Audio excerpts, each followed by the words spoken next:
Justiça Eleitoral descobre 25 mil registros duplicados de títulos de eleitor. Morre mais uma criança vítima do ataque incendiário à creche no interior de Minas Gerais. Pesquisa mostra que de cada 10 brasileiros, apenas 2 assumem que são racistas ou machistas. E nos debates, vamos falar sobre a desigualdade social no Brasil e a campanha Outubro Rosa.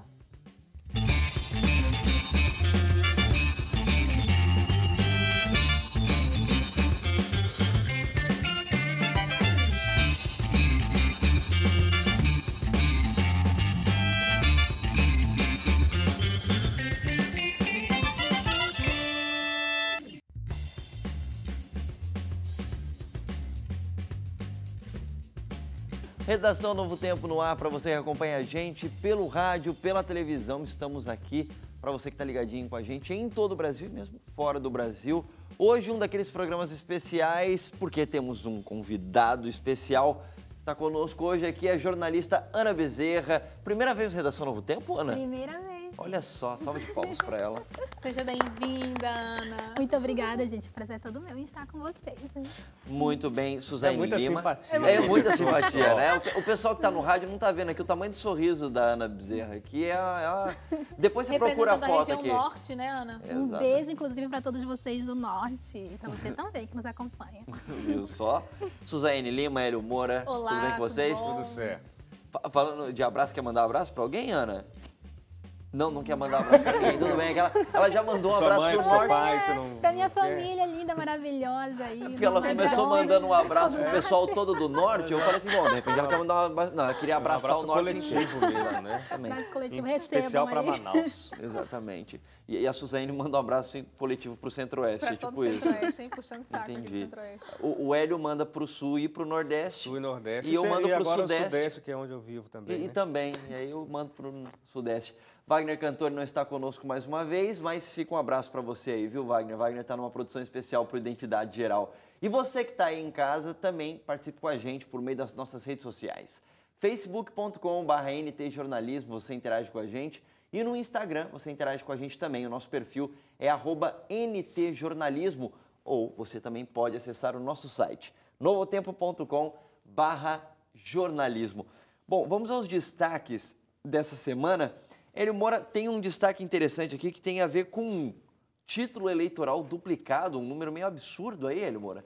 Enorme, hein? 25 mil que a Justiça Eleitoral já encontrou desde que começou a fazer aquele recadastramento para biometria, né? Porque para votar, a pessoa, além de levar o título que, aliás, não tem muita serventia, né? Sozinho. Se você vai votar, você tem que levar o título de eleitor, mas ele não tem foto, então você tem que levar um documento com foto junto. É só com para ter o um título. númerozinho ali, né? Se a pessoa souber o número da sessão dela e a zona, ela pode ir sem o título para votar. Vai só com a identidade ou com qualquer outro documento com foto. Mas aí, a Justiça Eleitoral começou já faz alguns anos esse processo de recadastramento dos eleitores com biometria, com a digital. Isso para acabar com vários problemas que sempre ocorreram em eleições, de pessoas que conseguem votar mais de uma vez por conta de fraudes, né? Já que o título tem essa fragilidade toda, é um papel e sozinho ele já não vale muita coisa. Então, havia muitas fraudes, tanto que até hoje nós temos 64 milhões de eleitores cadastrados com biometria. Isso equivale a 44% do total de eleitores no Brasil. E só nesse período, só nesse pedaço de pessoas que já foi possível serem cadastradas, a Justiça Eleitoral encontrou 25 mil títulos duplicados. É muita coisa. 25 mil pessoas que estavam, quem sabe, estavam até hoje votando duas vezes em todas as eleições. Ou até mais, porque a produção deu um detalhe aqui que uma única pessoa foi encontrada com 52 documentos. 52 títulos. Gente, E aí, outras coisas podem vir a partir disso, né? Porque se ela tinha 52 títulos, precisaria ter 52 CPFs. Para poder tirar o título, tem que ter um CPF. É verdade. E aí a Justiça Eleitoral aponta que, olha, se ele tinha 52 CPFs, pode ser que essa pessoa tenha... É possível fazer, né? Com 52 CPFs, 52 entradas nos programas sociais do governo, como Bolsa Família, por exemplo, ou outras coisas, sei lá, para conseguir um empréstimo em nome de outras pessoas, já que ele tem 52 CPFs. Você vê a grandiosidade de um esquema como esse?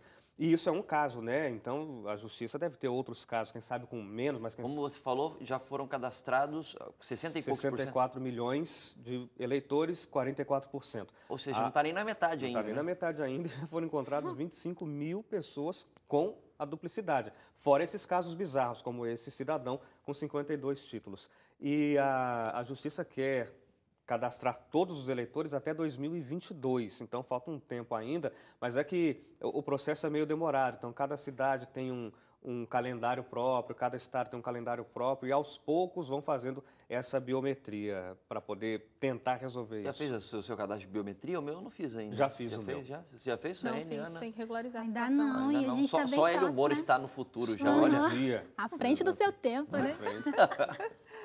Muito bem. Então, até 2022 é para todo mundo, inclusive você que está aí em casa assistindo ou ouvindo a gente, ter o seu cadastro. E se você ainda não fez seu cadastro, porque tem que ficar atento também, né, Hélio? Tem um calendário próprio para fazer o cadastro. Agora, se você não sabe, dá para procurar a sessão eleitoral, o cartório eleitoral da sua cidade. Foi o que eu fiz, por exemplo, eu fiz isso no ano passado.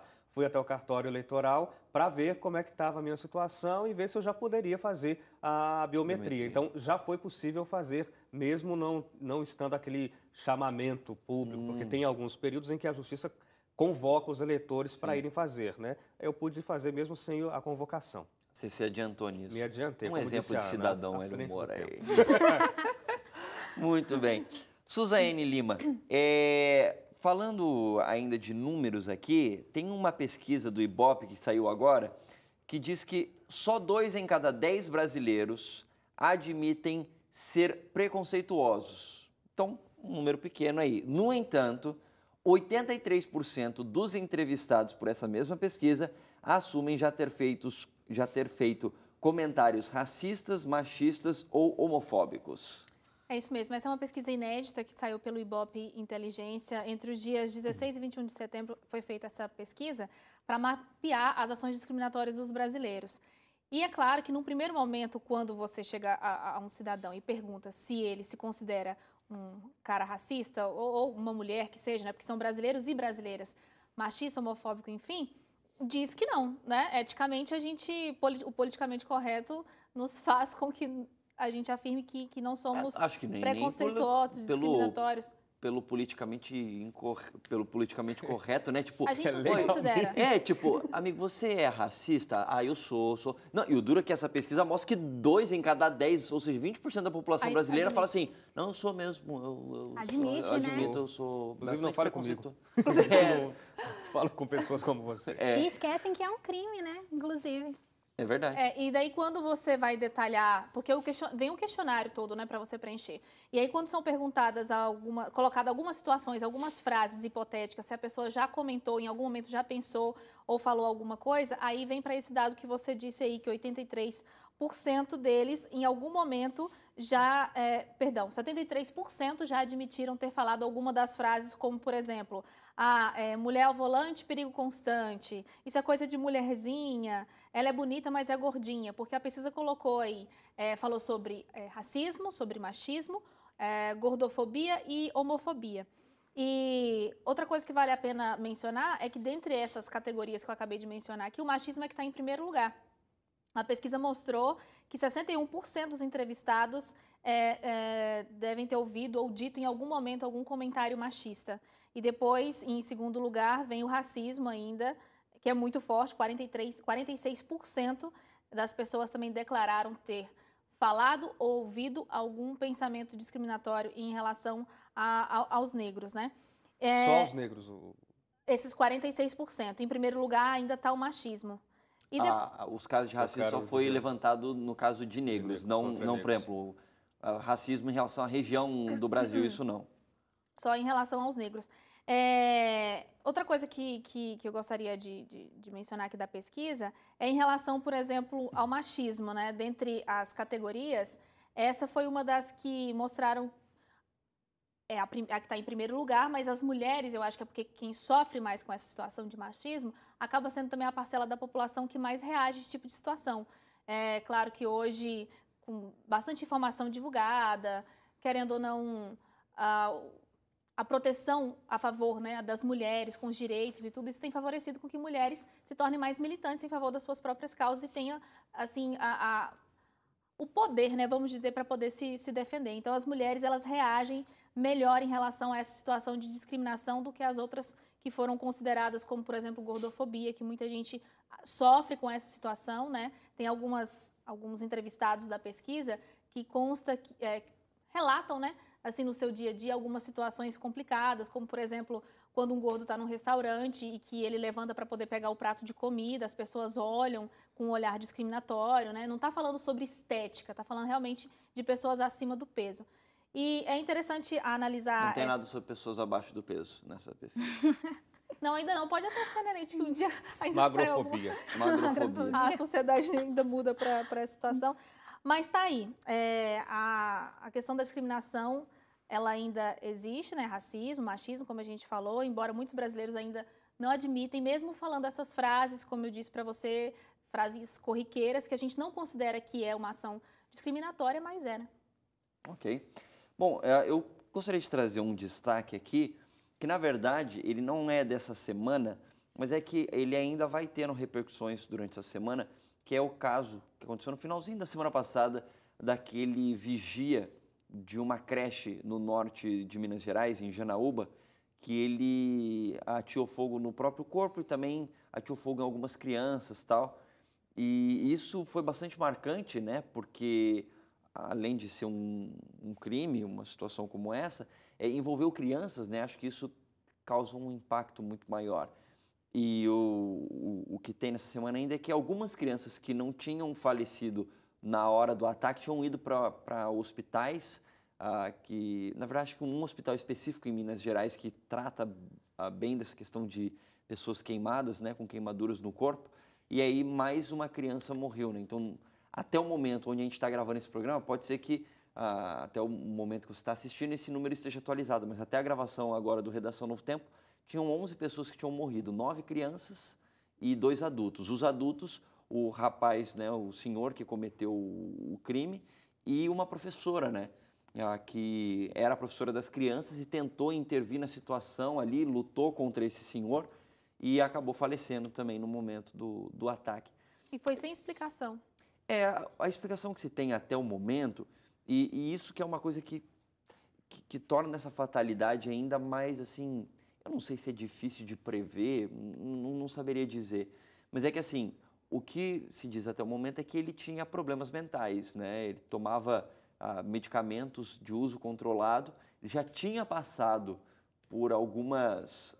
fazia uns 4 anos que ele fazia acompanhamento psiquiátrico, bom, mas talvez aí é que esteja o erro, né? Porque o que acontece? Mesmo tendo esse acompanhamento, tinham laudos, né, do centro de... Tem uma sigla certinha em Minas Gerais, que é desse apoio a pessoas que têm distúrbios psiquiátricos desenvolvido pelo Estado, que ele já tinha esse laudo, só que ele nunca foi afastado do trabalho por conta disso. E trabalhava numa creche. E trabalhava na creche, só que o detalhe é que ele não trabalhava com as crianças. Ele era um vigia dessa creche, só que só no período da noite, então ele não tinha contato com as crianças. E então aí ele tinha problemas na família, etc. Ele já tinha comentado algumas vezes com a família que talvez se suicidaria, inclusive esses dias, né, no mês passado a gente falou sobre questões de suicídio. Quando a pessoa fala que vai fazer alguma coisa do tipo, a gente precisa levar a sério, porque a pessoa realmente tem intenções de fazer isso, não é brincadeira nem nada do tipo. Mas enfim, aí algum tempo depois aí ele cometeu essa situação, ele se matou e acabou aí também matando, no caso aí, 9 crianças, mais 2 adultos. Ainda tem crianças que estão no hospital, muita gente em estado grave, muita gente torcendo, orando para que elas possam sair, obviamente, dessa situação. Mas acho que o grande ponto que se talvez pode dizer alguma coisa dá para fazer alguma coisa em relação a isso, eu acho que é exatamente estar sempre atento em relação à saúde de quem trabalha, de repente, numa empresa ou alguma coisa do tipo, porque, inclusive, psicologicamente falando, né? Porque você nunca sabe o que pode acontecer numa situação como essa. Então, estar atento a alguns sinais que têm a ver com a saúde mental da pessoa é bastante importante, eu acho. E que vão além dos exames de rotina, né? Obviamente, é um laudo médico, né, que é bem mais amplo nesse processo. Bom, A gente termina o nosso espaço de destaques por aqui, a gente faz um rápido intervalo e na volta a gente vai falar sobre a desigualdade social no Brasil, onde 5% dos mais ricos do país recebem o mesmo que os demais 95% da população. É isso mesmo. Redação Novo Tempo, volta já.